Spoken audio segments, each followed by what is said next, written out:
Organizing adalah proses menyusun, membagi, dan mengatur pekerjaan, sekaligus menetapkan siapa yang melakukan apa agar tujuan organisasi bisa tercapai secara efektif dan efisien. Dalam organizing, biasanya dilakukan pembagian tugas sesuai kemampuan masing-masing, pengelompokan pekerjaan, misalnya bidang, divisi, atau tim, penetapan wewenang, dan tanggung jawab. Pengaturan hubungan kerja antar anggota, contoh sederhana dalam kepanitiaan acara kampus. Ada ketua, sekretaris, bendahara, dan seksi lainnya. Struktur tim adalah susunan peran, posisi, dan hubungan kerja antar anggota dalam sebuah tim yang dirancang untuk mencapai tujuan bersama secara efektif. Struktur tim menunjukkan siapa yang memimpin, siapa yang melaksanakan tugas, serta bagaimana alur koordinasi dan pengambilan keputusan dilakukan.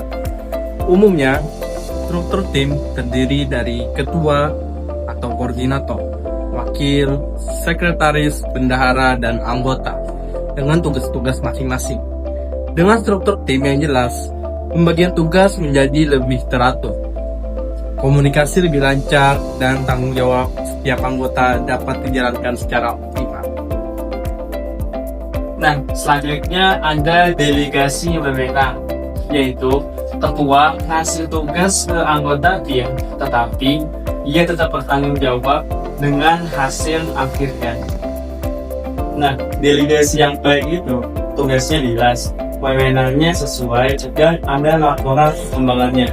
Jadi, ketua itu bukan hanya ngasih tugas, tetapi juga ada arahannya. Delegasi itu penting banget, soalnya kalau semua dikerjain satu orang, pastinya capek dan gak maksimal. Selain itu, delegasi juga bikin anggota tim belajar bertanggung jawab. Nah, contoh dari delegasi ini yaitu adalah kepanitiaan kampus, yang mana di sini ada ketua. Ketua inilah yang ngasih tugas ke divisi. Ketua ngasih tugas ke divisi, contohnya adalah divisi acara, PDD, dan konsumsi, yang mana masing-masing divisi ini memiliki tugasnya masing-masing. Contohnya divisi acara. Divisi acara ini tugasnya yaitu merancang dan bagaimana jalannya acara tersebut. Lalu ada divisi PDD, yang mana PDD ini tugasnya adalah untuk mendokumentasikan acara tersebut ke publik. Lalu ada konsumsi. Tugas dari divisi konsumsi ini ialah untuk menyediakan konsumsi agar acara tersebut dapat berjalan dengan lancar. Nah, jadi delegasi ini penting. Kenapa? Karena dengan delegasi yang benar, maka kerjasama tim akan lebih terarah. Nah, yang selanjutnya ada koordinasi tim multigenerasi. Dalam sebuah organisasi, kita sering bertemu dengan tim yang anggotanya berasal dari berbagai generasi. Ada yang sudah senior dengan pengalaman panjang, ada juga yang masih muda, misalnya Gen Z, yang penuh energi dan tidak segar. Inilah yang disebut dengan tim multigenerasi.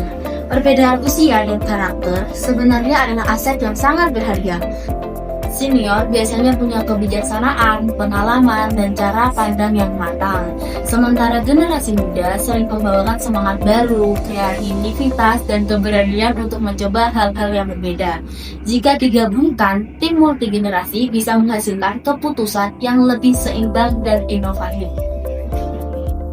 Kita tidak bisa menutup mata bahwa perbedaan ini menimbulkan tantangan. Misalnya cara berkomunikasi yang berbeda, seperti generasi senior yang lebih nyaman dengan komunikasi tatap langsung, sedangkan Gen Z lebih terbiasa dengan chat singkat atau video call. Begitu juga dengan gaya kerjanya. Ada yang lebih suka dengan proses yang terstruktur, ada pula yang lebih fleksibel dan cepat. Kalau tidak dikelola dengan baik, perbedaan ini bisa menimbulkan miskomunikasi atau bahkan konflik kecil.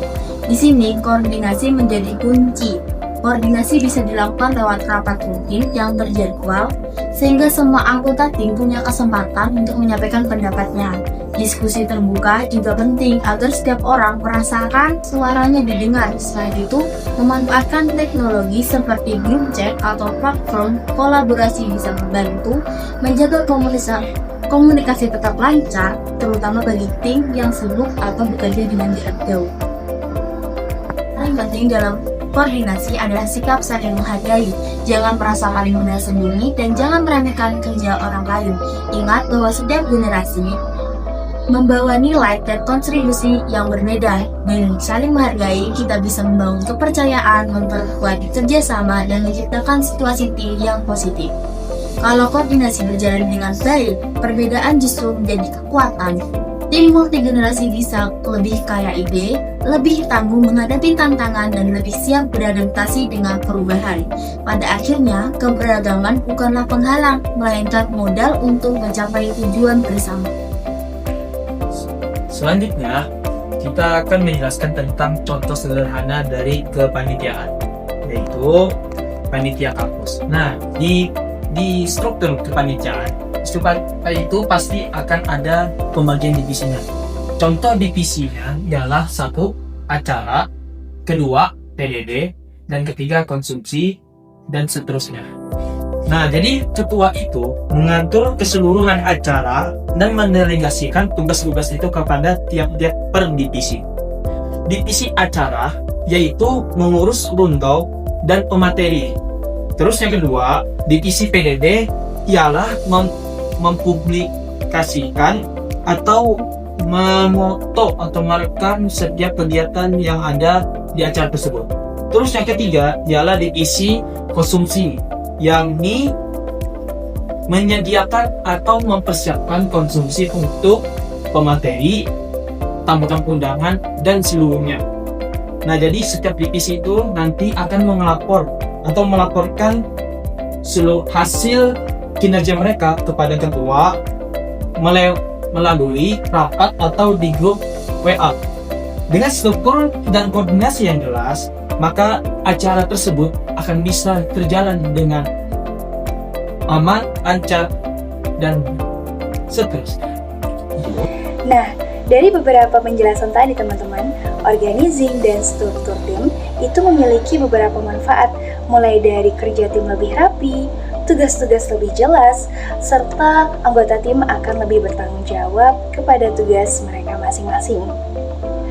Tapi, kalau delegasi dan koordinasi tidak jalan, maka akan memunculkan beberapa masalah seperti miskomunikasi atau bahkan tugas-tugas yang tumpang tindih. Maka dari itu ada juga nih yang namanya evaluasi untuk memperbaiki hal-hal yang tidak ingin terulang kembali.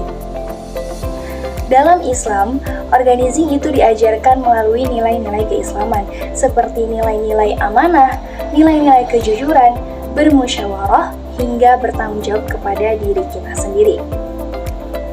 Allah Subhanahu wa Ta'ala juga memerintahkan kepada kita untuk bermusyawarah agar mencapai tujuan bersama.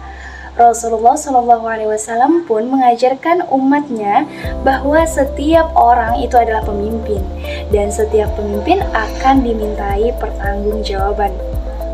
Jadi kalau organizing dijalankan sebaik mungkin dan disertai nilai-nilai keislaman, organisasi bukan cuma efektif, tetapi juga akan mendapatkan keridhaan dari Allah Subhanahu wa Ta'ala.